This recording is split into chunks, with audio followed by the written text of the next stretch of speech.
My name is Mary Carrion. I'm 42 years old, and I've been living in Washington Heights since I was 2 years old.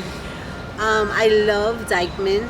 I usually dedicate my time to the garden in Good Shepherd, the Good Shepherd Church.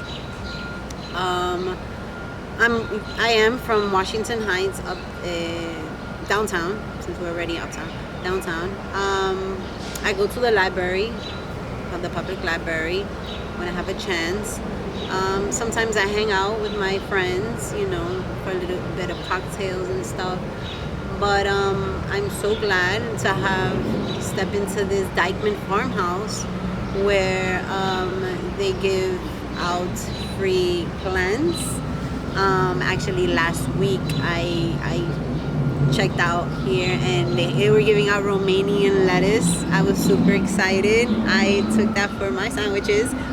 But they have other beautiful events here, and I decided to, jot down my name and be part of this community.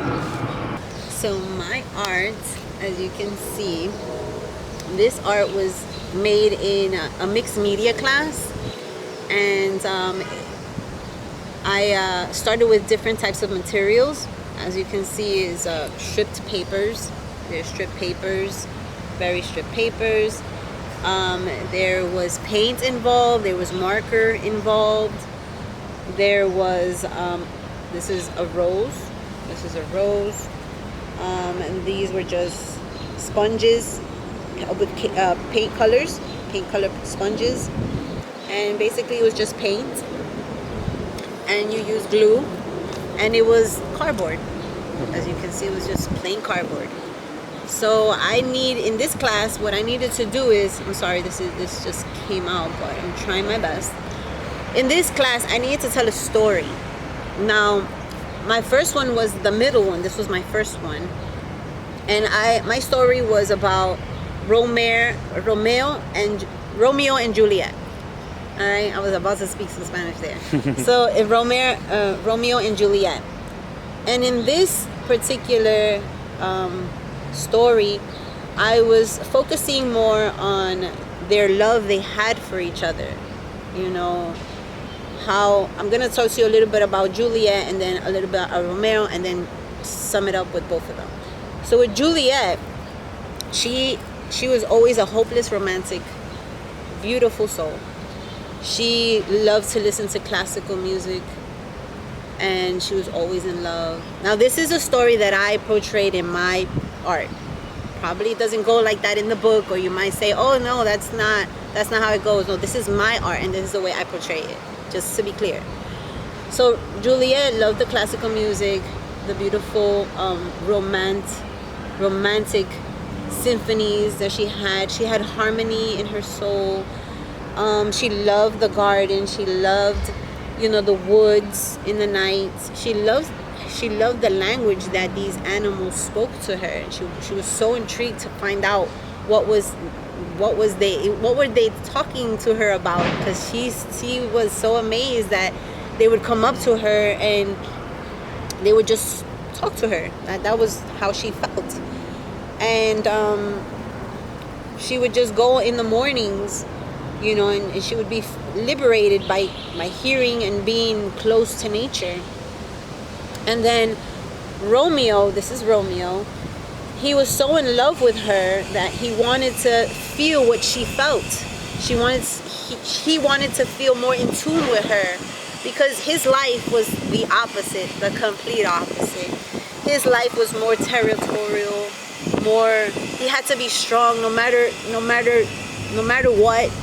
He couldn't show any fear. He was basically the warrior in disguise. And he wanted to feel what Juliet felt, all these animals, the water. This is the water. And he just had this right here was pure darkness. His life, he was living a lie, and his life was just pure darkness. And he wanted to escape this darkness into the light that Juliet had shown him from afar, because he just acknowledged her. I want to be liberated with her love. Sí. Yo siempre quería hacer diseños gráficos o estar en el mundo de la arte, del arte, porque me llamaba, me gusta, siento como es un relajamiento no solamente físico, pero mental. Y no tenía el apoyo en sí, yo era joven y no tenía el apoyo de mis padres para surgir esto, lo que me gusta, me inspira más en el día al día. Y yo quiero decirle a los jóvenes que va a haber gente que no te van a apoyar.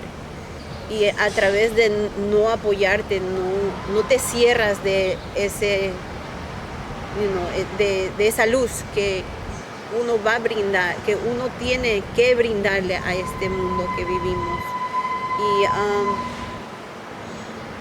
sigue adelante y con Dios adelante. Qué bueno, Mary, muchas gracias. De nada. De verdad, por venir aquí hoy y por contarnos todas estas cosas y compartir con nosotros. Ok, gracias a ustedes. Bye.